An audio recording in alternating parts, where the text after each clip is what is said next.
Всем привет! Сегодня у нас ретро-рубрика канала, которую я назвал «Бюджетники», и я вам покажу относительно недорогие масштабные копии, которые можно найти в открытой продаже. И это модели в масштабе 1:43 от итальянского бренда Mondo Motors, хотя эта продукция изготовлена в Китае, как и большинство современных масштабных копий. И бренд Mondo Motors был основан в 2006 году, и я думаю, ни для кого не секрет, что это по большому счету реинкарнация итальянского Burago. Компания Burago прекратила свое существование в 2005 году после поглощения более крупным брендом, и все то, что выпускалось под названием Burago после 2005 года, это просто итальянские клоны. И на мой взгляд, модели Burago утратили свой шарм и свою харизматичность, которые были присущи машинам с надписью Made in Italy.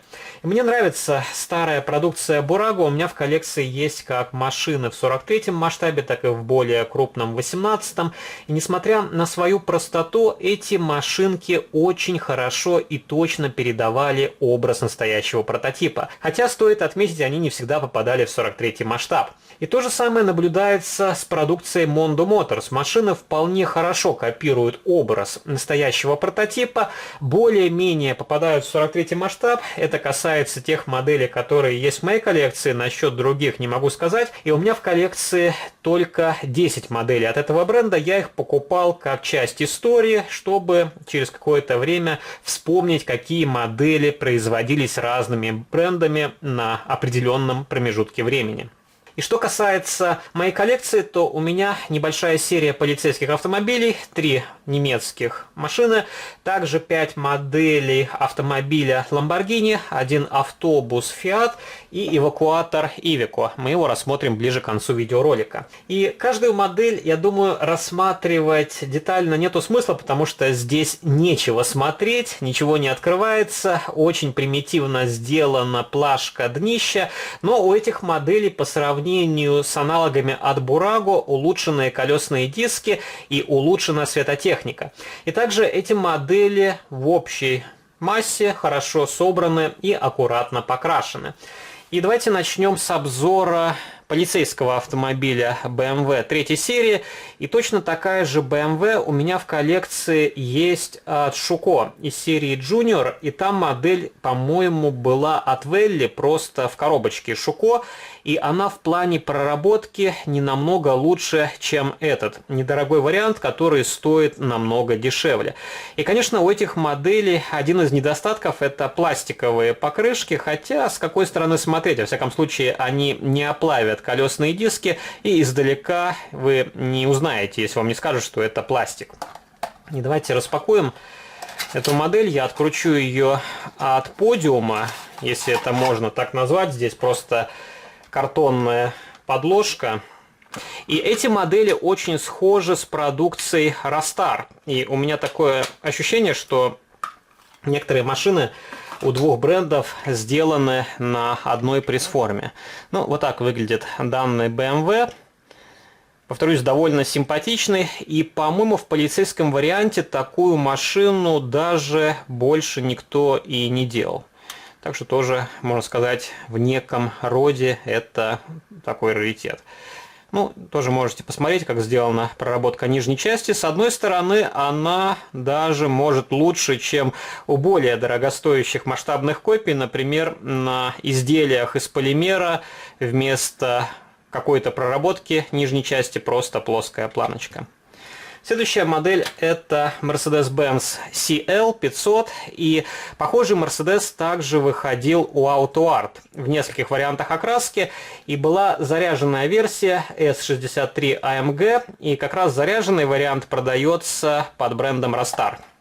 Тоже можно открутить эту модель от подставки, посмотреть, как она сделана снизу.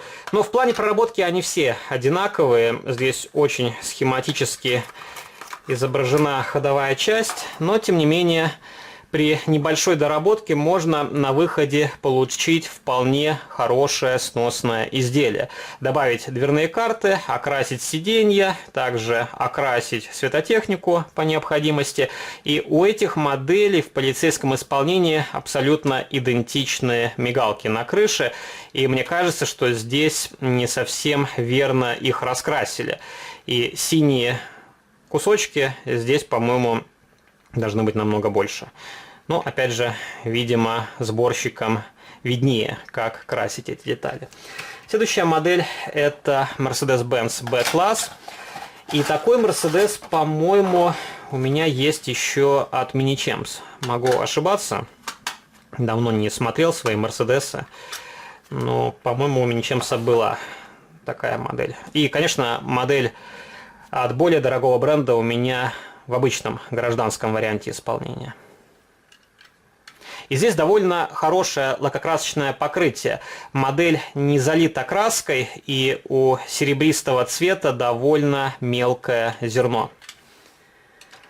Ну, давайте я вам покажу Lamborghini Miura. И эти модели сделаны по лицензии Lamborghini. И вообще итальянские бренды очень трепетно относятся копированию своих автомобилей. Это касается и Ferrari.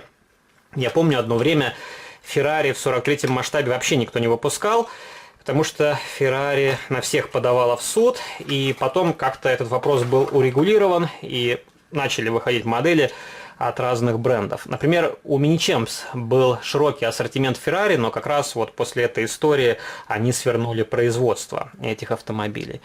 Довольно симпатичный салатовый цвет, и такая Lamborghini есть у AutoArt. У нее открываются дверцы, крышка капота, крышка багажника.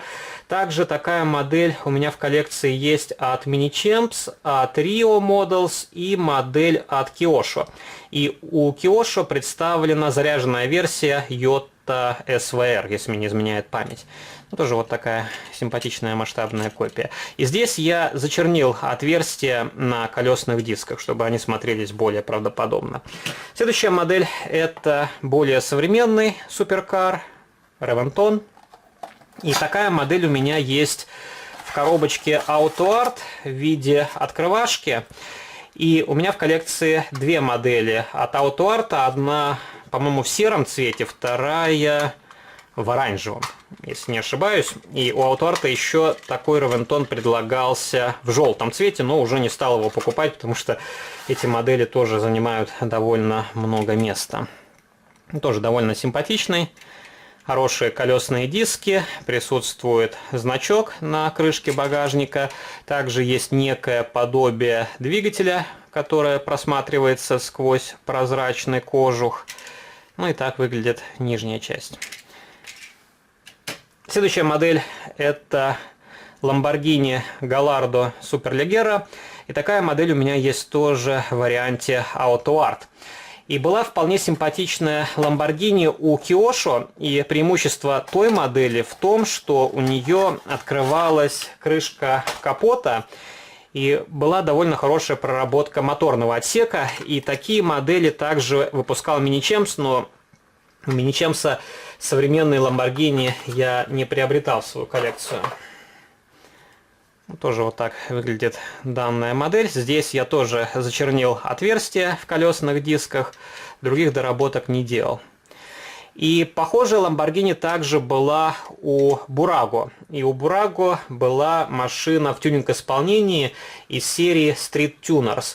И на эту серию я как-то давно тоже делал обзор на основном канале. Кому интересно, можете найти старый видеоролик. Еще один автомобиль – это Lamborghini Concept S. Тот же самый Gallardo, только без крыши. И такая модель предлагалась, по-моему, у Luxmart. И не помню, от какого бренда у меня в коллекции более дорогостоящее изделие. По-моему, как раз тоже или от BBR, или от Luxmart. Как-нибудь поищу эти модели и сделаю на них детальные видеообзоры. Особо нету интереса на дорогие изделия. Это видно по вашим просмотрам. И если вам интересны действительно эти модели, то поддержите видеоролик лайком, комментарием. Это помогает мне сориентироваться, на какие модели раньше выпускать видеообзоры и что вам показывать. Тоже очень необычный, красивый цвет, также интересный дизайн.